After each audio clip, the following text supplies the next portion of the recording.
Hello students, इस video के अंदर हम लोग डिस्कस करेंगे साइनोटिक कंजेनाइटल हार्ट डिजीज को। ठीक है। सो लास्ट वीडियो के अंदर हमने कंजेनाइटल हार्ट डिजीज को समझा था। इस वीडियो में हम लोग साइनोटिक कंजेनाइटल हार्ट डिजीज को डिटेल में क्लियर करेंगे। ठीक है। आप लोग वीडियो को एंड तक देखना ताकि आपको पूरा टॉपिक यहाँ पर क्लियर हो जाए। सो अगर स्टार्ट करते हैं, in cyanotic congenital heart disease there is a right to left shunt. So basically यहाँ पर राइट टू लेफ्ट शंट होता है। ठीक है। अब राइट टू लेफ्ट शंट क्या है? फॉर एग्जाम्पल देखो, ये आपके पास आपके हार्ट के चार चैम्बर्स होते हैं। ठीक है।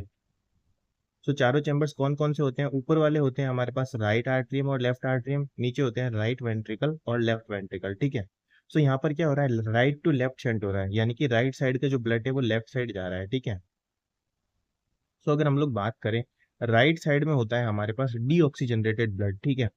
और लेफ्ट साइड में हमारे पास होता है ऑक्सीजनरेटेड ब्लड। अगर आपने जो सर्कुलेशन है ना, सिस्टमेटिक सर्कुलेशन, उसको अच्छे से समझ रखा है तो आपको पता होगा कि राइट साइड में तो हमारे पास डीऑक्सीजनरेटेड ब्लड होता है और लेफ्ट साइड में ऑक्सीजनरेटेड होता है। सो अगर राइट से लेफ्ट शंट होगा, यानी कि राइट साइड का जो ब्लड है अगर वो लेफ्ट साइड में जाएगा, यानी कि डीऑक्सीजनरेटेड जो है वो ऑक्सीजनरेटेड में जाएगा, तो बॉडी के अंदर क्या करेगा? साइनोसिस करेगा। ठीक है। क्या करेगा? साइनोसिस। और साइनोसिस का क्या मतलब होता है कि जब हमारी बॉडी में हमारे टिश्यूज को ऑक्सीजन की सप्लाई कम मिलती है तो वहां पर साइनोसिस हो जाता है। और साइनोसिस के अंदर आपको ब्लूइश कलर के नेल्स और स्किन देखने को मिलती है। ठीक है। यानी कि हमारी बॉडी के अंदर जब स्किन हमारे जो टिश्यूज होते हैं वहां पर ऑक्सीजन की डेफिशिएंसी होगी तो ब्लूइश कलर के स्किन, नेल्स और आपको फिंगर्स देखने को मिलेंगे और उसको हम लोग बोलेंगे साइनोसिस। ठीक है। तो साइनोटिक जो वर्ड है ना, ये हमारे साइनोसिस से ही आ रहा है। ठीक है।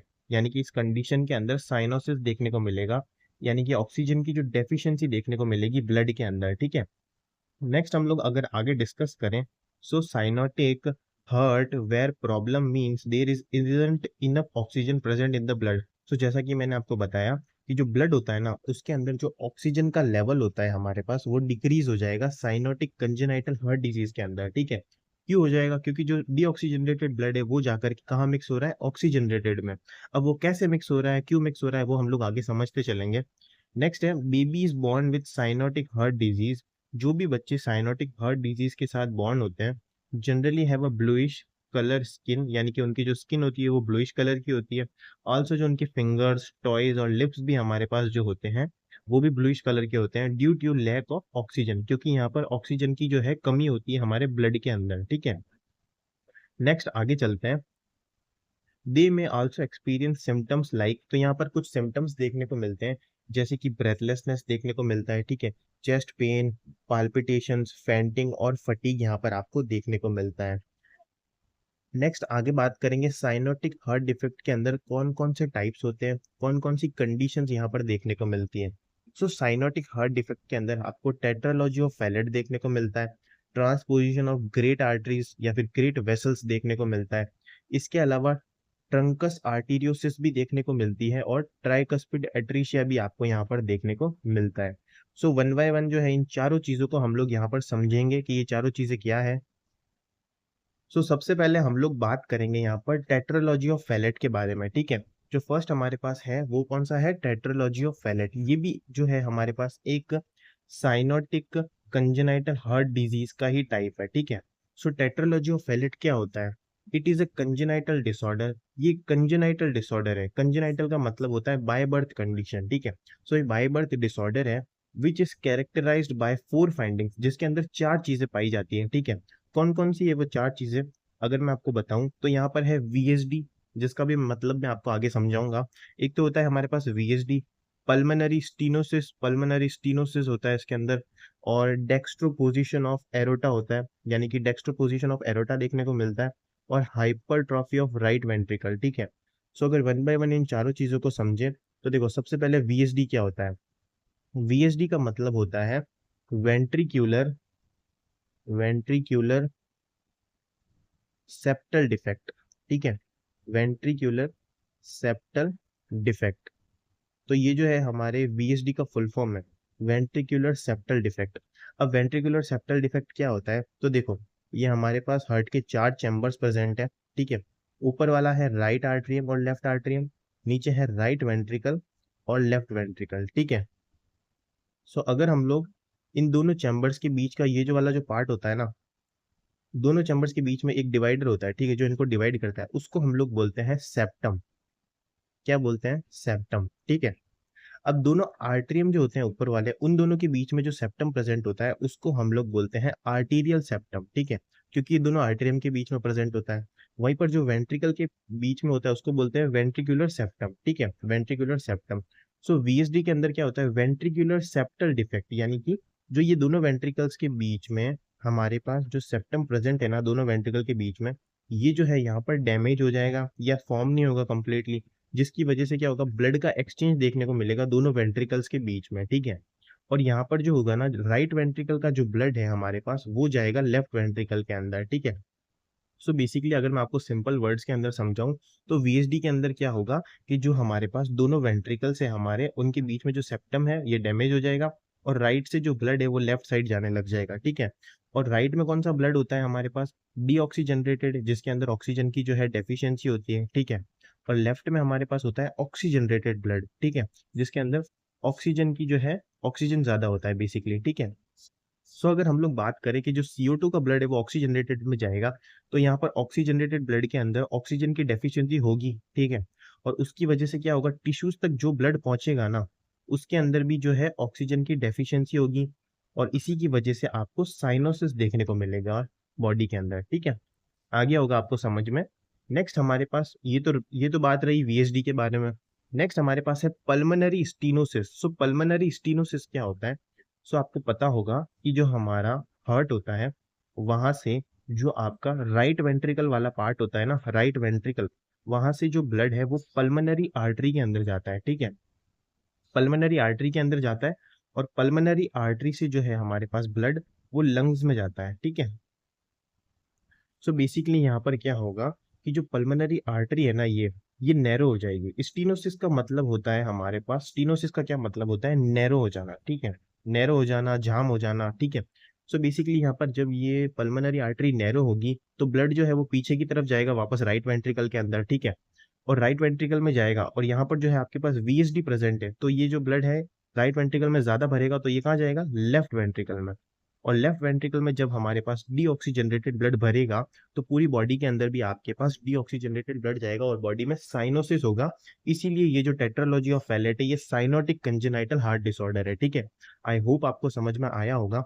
साथ ही साथ यहाँ पर दो और चीजें देखने को मिलेगी, एक बार ध्यान से समझना कि देखना, जब पल्मनरी आर्टरी के अंदर यहाँ पर नैरोइंग होगी ना, जब पतली हो जाएगी पल्मनरी आर्टरी, तो जो ब्लड है वो पीछे जाएगा राइट वेंट्रिकल में। तो जो राइट वेंट्रिकल है उसका जो साइज है वो इंक्रीज होगा कि नहीं होगा? जब यहाँ पर ज्यादा ब्लड होगा या फिर ज्यादा प्रेशर होगा, तो चाहे राइट वेंट्रिकल है ना, इसका साइज जो है वो बड़ा होगा, और इसी को हम लोग बोलेंगे हाइपरट्रॉफी ऑफ राइट वेंट्रिकल, ठीक है। यानी कि यहाँ पर राइट वेंट्रिकल के अंदर हाइपरट्रॉफी होगी, इसके स्ट्रक्चर के अंदर, इसके साइज के अंदर इंक्रीमेंट देखने को मिलेगा, यहाँ पर सूजन देखने को मिलेगी आपको। साथ ही साथ एक और चीज है जो टेट्रालॉजी ऑफ फैलेट, जिसको हम लोग टॉफ बोलते हैं, इसमें देखने को मिलती है, वो क्या है? Dextro position of aorta. Dextro position of aorta का मतलब होता है, एरोटा जो होती है ना, वो right ventricle, sorry, left ventricle से ना निकल के यहाँ पर राइट वेंट्रिकल से निकलती है, जिसकी वजह से क्या होता है? राइट वेंट्रिकल का जो डीऑक्सीजनरेटेड ब्लड है वो भी यहाँ पर जाने लग जाता है एरोटा के अंदर। तो एरोटा के अंदर अगर जाएगा तो पूरी बॉडी में जो है डीऑक्सीजनरेटेड ब्लड ही पहुंचेगा ना, और बॉडी के अंदर साइनोसिस तो होगा ही, जाहिर सी बात है। सो इसी वजह से आपके अंदर जो टेट्रालॉजी ऑफ फैलेट है ये बहुत एक सीवियर या फिर एक बहुत जानलेवा कंडीशन होती है, ठीक है, जिसके अंदर बॉडी के अंदर बहुत ज्यादा साइनोसिस देखने को मिलता है, और जो बच्चा है उसकी डेथ भी हो सकती है। सो आई होप आपको टेट्रालॉजी ऑफ फैलेट यहाँ पर समझ आ गया होगा। नेक्स्ट हम लोग बात करते हैं सेकेंड टाइप के बारे में, जो कि है आपके पास transposition of great vessels. So transposition of great vessels क्या है? A congenital heart defect where the aorta and pulmonary artery, the two main arteries leading away from the heart, are switched. So basically यहाँ पर क्या होता है? Heart से दो बड़ी आर्टरीज निकलती है, जो कि होती है पल्मनरी आर्टरी। पल्मनरी आर्टरी क्या करती है? जो होती है राइट वेंट्रिकल से हमारे लंग्स के पास जो है ब्लड को लेके जाती है, वो कौन सी आर्टरी होती है? सॉरी, पल्मनरी आर्टरी, ठीक है।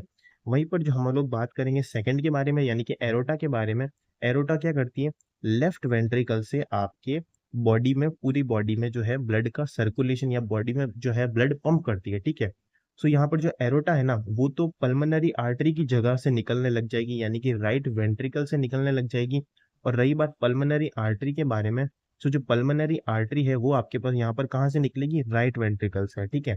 सो ये काफी कॉम्प्लेक्स सिचुएशन है जिसके अंदर बॉडी के अंदर क्या होगा, पल्मोनरी आर्टरी जो है वो राइट वेंट्रिकल से निकलने लग जाएगी, जिसकी वजह से क्या होगा, पूरी बॉडी के अंदर डीऑक्सीजनरेटेड ब्लड जाएगा, ठीक है, जिसके अंदर ऑक्सीजन की कमी है और वहां पर टिश्यूज को ऑक्सीजन नहीं मिल पाएगा, तो बॉडी में जाहिर सी बात है साइनोसिस तो देखने को ही मिलेगा।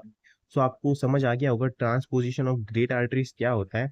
इसी के अलावा नेक्स्ट हमारे पास है truncus arteriosus. So truncus arteriosus क्या होता है, एक कंजेनाइटल हार्ट डिफेक्ट होता है where a single large blood vessel exist heart instead of two, ठीक है।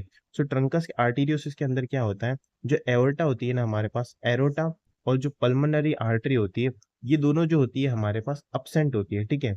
और इन दोनों की जगह पर सिर्फ एक बड़ी वेसल प्रेजेंट होती है जो कि पल्मोनरी आर्टरी और एरोटा दोनों का काम करने लग जाती है, ठीक है। तो इसकी वजह से क्या होगा, हमारे पास जो डीऑक्सीजनरेटेड ब्लड है और ऑक्सीजनरेटेड ब्लड है वो दोनों एक ही आर्टरी से जाएगा और कंप्लीटली मिक्स हो जाएगा, सारे ब्लड आपस में मिक्स हो जाएगा। इसकी वजह से जो है बॉडी में साइनोसिस देखने को मिलेगा।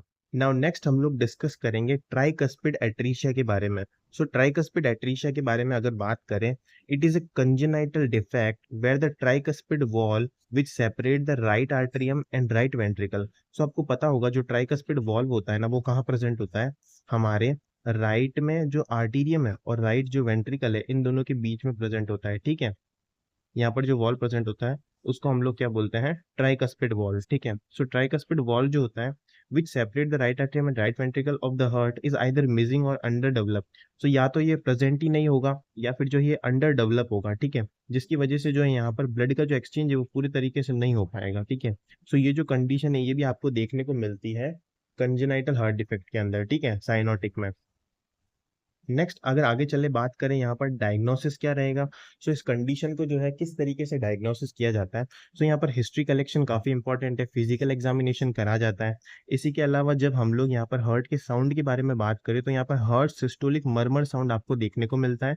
इसके अलावा जो पल्मोनरी सेकंड साउंड होता है ना वो भी इंपॉर्टेंट होता है डायग्नोसिस के अंदर, ठीक है।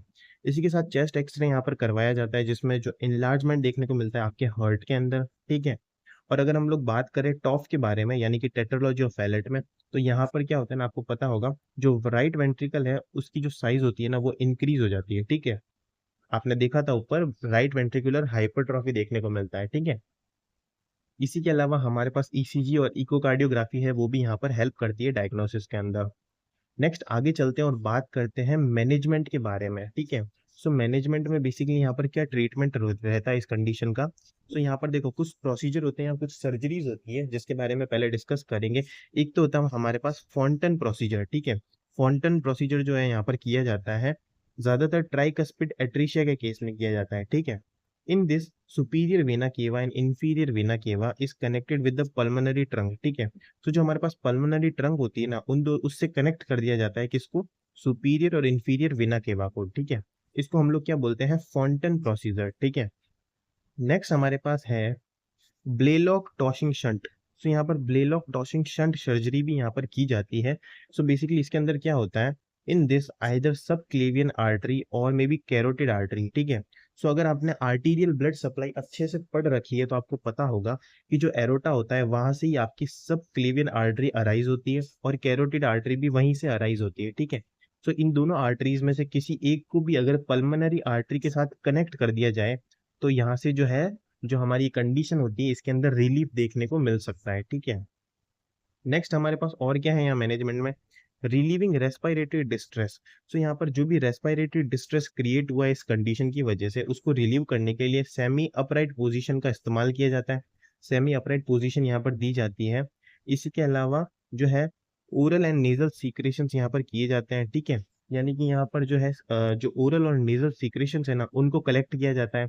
साथ ही साथ ऑक्सीजन थेरापी हम लोग यहाँ पर देते हैं, एडमिनिस्ट्रिंग प्रिस्क्राइब्ड मेडिकेशंस, और जो भी मेडिकेशंस है जैसे कि डिजॉक्सिन, लैक्सिस, वो यहाँ पर जो भी मेडिकेशंस दी जाती है ना उनको यहाँ पर एडमिनिस्टर करना होता है हमें। इसके अलावा नेक्स्ट है हमारे पास focus on determining whether the child oxygen level are in safe range. और नर्स का एक काफी इंपॉर्टेंट रोल है कि ऑक्सीजन लेवल को चेक करते रहे बॉडी के अंदर पेशेंट की, ताकि हमें पता रहे कि वो सेफ रेंज के अंदर है या नहीं, ठीक है। इसी के अलावा रिपेयर वीएसडी। सो जो वेंट्रिकुलर सेप्टल डिफेक्ट हमने पढ़ा था उसको जो है यहाँ पर रिपेयर भी किया जाता है सर्जरी के थ्रू एक सिंथेटिक डेक्रोन पैच का इस्तेमाल करके, ठीक है। सो जो वीएसटी है उसको सिंथेटिक डेक्रोन पैच का इस्तेमाल करके यहाँ पर रिपेयर किया जाता है, जिसकी वजह से क्या होता है, नॉर्मली लेफ्ट वेंट्रिकल से एरोटा के अंदर ब्लड जो है वो अच्छे से पंप हो पाए, ठीक है। अगर मैं आपको नॉर्मली समझाऊं तो देखो यहाँ पर ये कहना चाह रहा है कि ये हमारे पास नीचे जो वेंट्रिकल होते हैं ना, राइट वेंट्रिकल और लेफ्ट वेंट्रिकल, इनके बीच में जो ये सेप्टम डैमेज हुआ है ना, जिसको हम लोग कंसिडर करते हैं वीएसडी बोलते हैं, ठीक है, वेंट्रिकुलर सेप्टल डिफेक्ट। ये जो डैमेज हुआ है ना, इसको जो है एक सिंथेटिक डेक्रोन पैच का इस्तेमाल करके रिपेयर कर देते हैं, ठीक है, जिसकी वजह से ये जो ब्लड है आपस में एक्सचेंज नहीं होता है, ठीक है। और जो लेफ्ट वेंट्रिकल है वो अच्छे से एरोटा के अंदर जो है ब्लड का सर्कुलेशन या पंप कर सके। सो आई होप आपको जो है पूरा साइनोटिक कंजेनाइटल हार्ट डिजीज समझ में आया होगा। आप चाहो तो इस पीडीएफ को जाकर डाउनलोड कर सकते हो टेलीग्राम चैनल NSG लाइब्रेरी से। Thank you.